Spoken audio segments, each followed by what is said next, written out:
Hey folks, welcome back to the Good Life Outdoors. So I'm going to be walking you through this project today.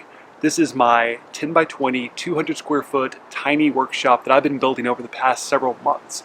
And I'm going to be taking you from start to finish in a quick video to kind of introduce you to the workshop, but also introduce you to my new YouTube channel. I'm calling it Make It Good.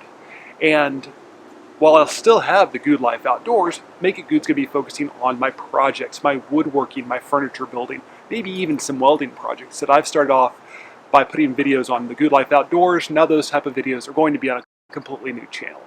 I'll link that somewhere up here above so that you can go and check out that channel. Hopefully you'll subscribe to that and subscribe to this one for your fishing and hunting content that I've been bringing you for the past several years.